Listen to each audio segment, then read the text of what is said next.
છોટાઉદેપુર જિલ્લામાં મોરા ડુંગરી નજીક આવેલ પેલો ડુંગર દેખાય છે, ફેણાઈ માતાનું ત્યાં મંદિર છે. ત્યાં આપણે જઈ રહ્યા છે અને આપણે આવી ગયા છે નદીમાં. આ ઉમેશભાઈ હવે ચાલતા ચાલતા જાય છે મેળાની મોજ કરતા કરતા. પિહોળી મસ્ત વગાડી. આ જાદુ તેરી નજર. ચાલો ચાલો ચાલતા રહેજો.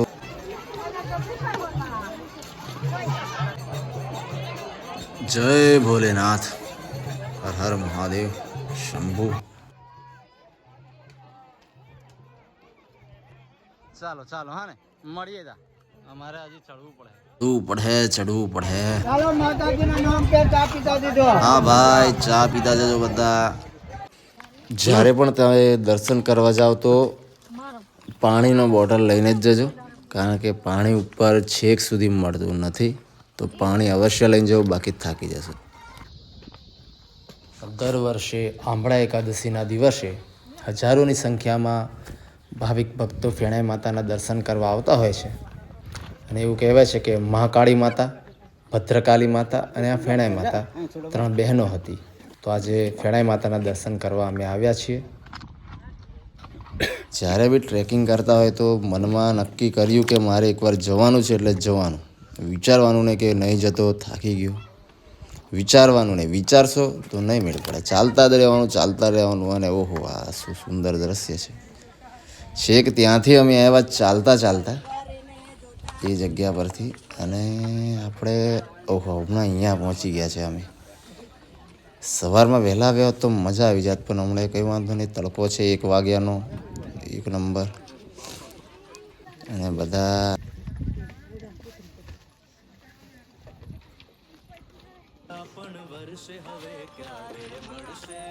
પાણી ક્યારે મળશે ભાઈ? પાણી ક્યારે મળશે? હજી અહીંયા અમે પહોંચ્યા છે અને અમારે જવાનું છે છેક ત્યાં. ઓ બાબા, વાવ.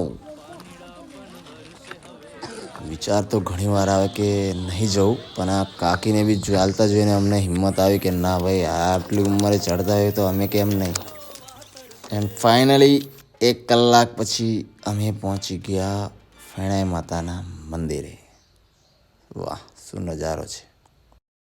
દર વર્ષે આજના દિવસે, એકાદશીના દિવસે અહીંયા બહુ જ પબ્લિક આવે છે દર્શન કરવા.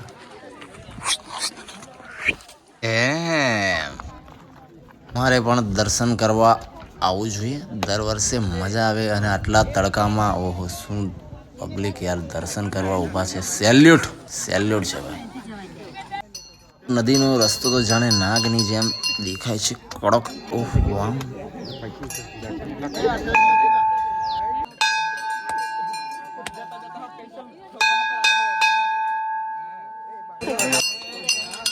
જય ફેણાઈ માતા. હે વત્સ, તમારી મનોકામના પૂર્ણ થશે, પણ પાછલે બારીએ કામ કરવું પડશે. ચાલો દર્શન કરે તો આમ બીજી સાઈડ નીકળી જવાનું. એટલે હું પેલું પાઇપ ચાલો મૂકી દેવાની આપણે. માતાજીના દર્શન થઈ ગયા એટલે અમારું આવું સફળ થઈ ગયું ફાઇનલી. અને શું પવન આવે છે, શું વાતાવરણ છે. What a feeling. જોરદાર. ચાલો હવે પાછા ફટાફટ જઈએ, કારણ કે પાણી પીધું નથી અમે 1 કલાકથી અને તરસ લાગી છે બહુ જ. અરે વાહ, શું વાત છે. 1 નંબર. આજ તો મજા છે આવી જગ્યા ઉપર જવાની અને ડુંગરા ચढ़વાની. बचपन से 55 तक यही तो करना है.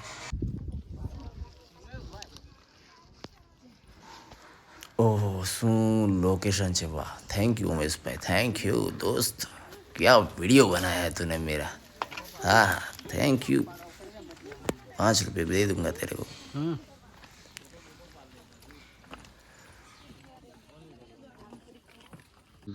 થોડુંક એડિટિંગ કરીને બતાવું કે ખરેખર કેવું દ્રશ્ય છે. ચોમાસામાં આ દ્રશ્ય બહુ જ સુંદર દેખાય છે. હમણાં કારણ કે બહુ તડકો છે, ઉનાળાનું વાતાવરણ છે એટલે. છેક પેલી નદીએથી અમે ચાલતા ચાલતા આવ્યા. પહેલાં તો વિચાર આવ્યો નહીં મેળ પડે, હું કીધું કે નહીં જવાય. પછી અમે આવ્યા અને વાહ, આજે શરીર એક નંબર, બધું કમ્પ્લીટ થઈ ગયું. શું નજારો છે ભાઈ. અને જે પવન અહીંયા આવે છે ને, વાહ.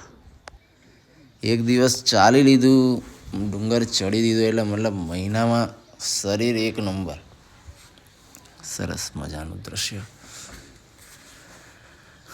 અને પાછા હવે ધીરે ધીરે હેડતા થઈએ, ચાલતા થઈએ, મસ્તી કરતા કરતા નીચે ઉતરીએ. ઉતરતી વખતે તો બહુ મજા આવે છે, પણ ઘણા એટલા દ્રશ્ય છે આ જોઈ શકો એમ. એવું લાગે પડી બી જવાય, એવું બી લાગે, બહુ રિસ્કી. અને ફાઇનલી આપણે પહોંચી ગયા, હવે જઈએ. ઘણી સારી યાદો લઈને અમે જઈ રહ્યા છે. એકવાર જરૂર જજો ફેણાઈ માતાના દર્શન કરવા માટે. જય ફેણાઈ માતા.